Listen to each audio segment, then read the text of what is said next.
Assalamualaikum warahmatullahi wabarakatuh. Selamat pagi dan salam sejahtera bagi kita semua.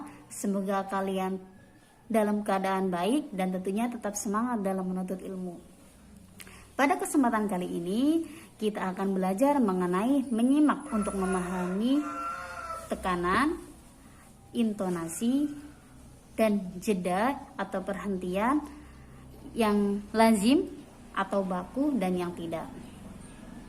Harapannya kalian bisa memperhatikan dan mencatat poin-poin terpenting, karena di akhir pelajaran nanti ibu akan memberikan sebuah tugas berupa uraian dan ibu akan memanggil dari beberapa kalian untuk menjawab sebuah soal dengan cara lisan, dan ibu akan memanggil dari sebagian kalian untuk mempraktekkan atau membaca teks yang akan ibu berikan.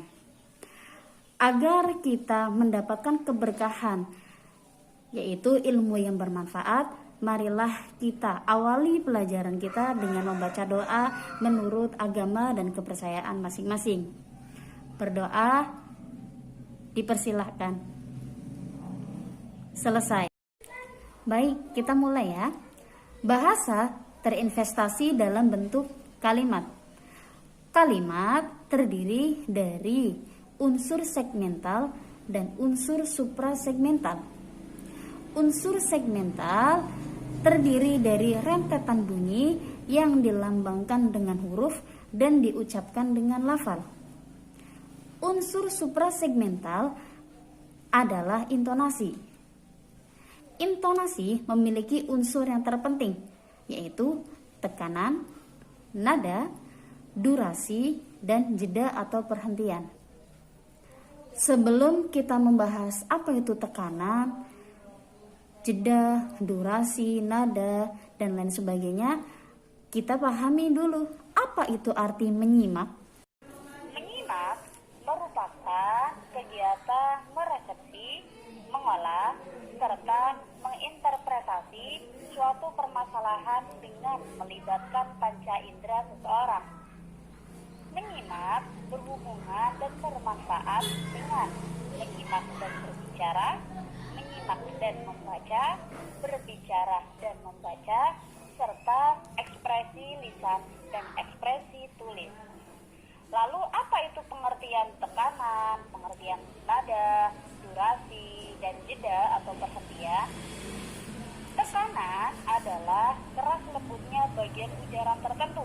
Dalam bahasa-bahasa tertentu, tekanan berfungsi untuk membedakan arti. Misalnya, bahasa Arab la artinya sungguh, sedangkan la artinya tidak. Sedangkan dalam bahasa Indonesia, tekanan diberikan pada kata atau bagian tertentu dari kalimat yang dipentingkan atau dipertentangkan dengan kalimat lain. Sekarang pengertian nada. Nada adalah naik turun atau tinggi rendahnya arus ujaran dalam pelafalan kalimat. Nada tinggi biasanya dipakai ketika seseorang sedang marah, sedangkan nada rendah biasanya dipakai oleh seseorang yang sedang sedih. Nah, tentunya nada memiliki peranan penting dalam pembentukan isi atau jenis kalimat. Misalnya, kalimat berita menggunakan nada akhir menurun, dilambangkan dengan tanda titik. Kalimat perintah menggunakan nada mendatar, dilambangkan dengan nada seru dengan tanda seru. Kalimat tanya menggunakan nada akhir naik, dilambangkan dengan tanda tanya. Sekarang, apa itu arti durasi?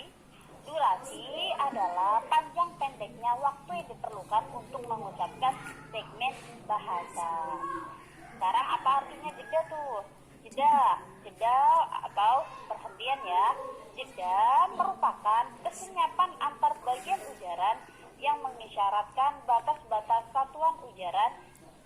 Kesenyapan-kesenyapan itu dapat membatasi kata, frase, klausa, atau kalimat.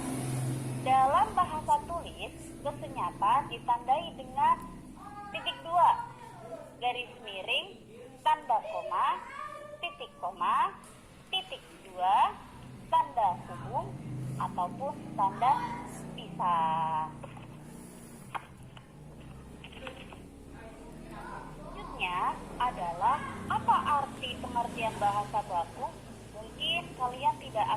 ya apa itu bahasa baku atau tidak baku dan penggunaannya dan ciri-cirinya mungkin kalian sudah tidak asing lagi.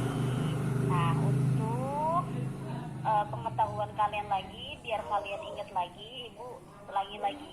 Bahasa baku merupakan salah satu variasi bahasa yang pada umumnya mengacu pada bahasa orang terdidik atau terpelajar dalam situasi resmi atau forma baik lisan maupun tulis dengan tidak menampakkan ciri kedaerahan atau asing. Bahasa baku digunakan. Nah, biasanya bahasa baku itu digunakan dalam apa? Dalam komunikasi resmi, misalnya surat resmi atau dinas, ada pengumuman resmi atau perundang-undangan.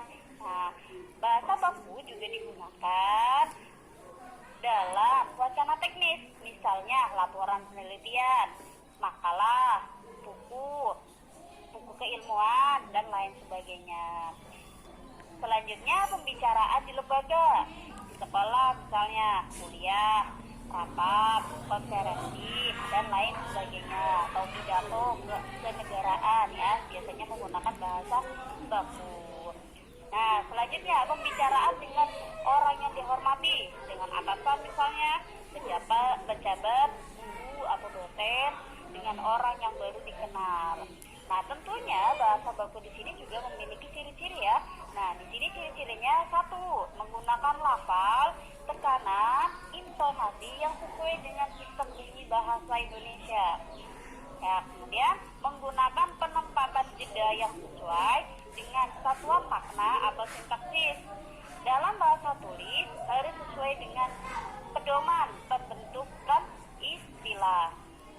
Menggunakan kata-kata baku yang sesuai dalam kamus besar bahasa Indonesia. Menghindarkan pemakaian bahasa gaul, daerah maupun asing. Menghindarkan pemakaian bentuk-bentuk ketatahahasaan yang menyimpang dari kaidah baik morfologi maupun sintaksis. Nah, tentu kalian juga tahu nih apa arti bahasa tidak baku ya.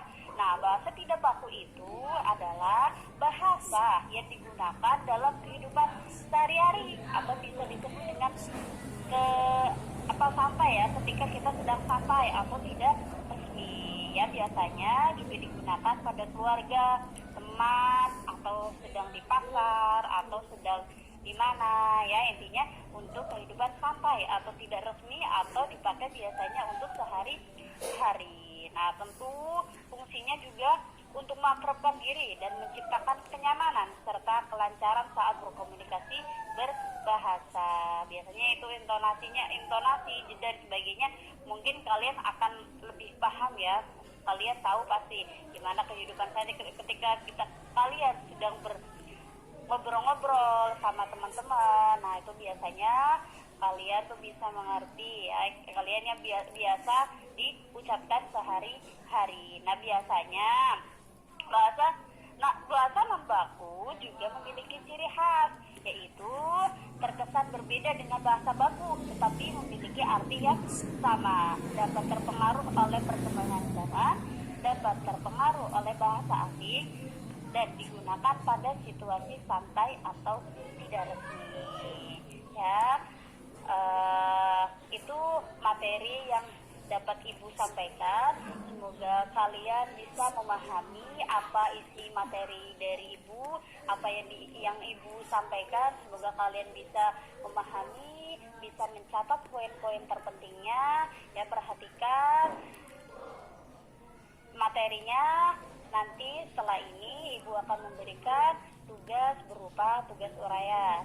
Ya, cukup sekian dari Ibu. Semoga ilmunya dapat bermanfaat. Ya, apabila ada pertanyaan, mau tanya tentang apa, ada kesulitan atau masih bingung, kalian silahkan utarakan ke Ibu. Ya, terima kasih ya untuk materi hari ini.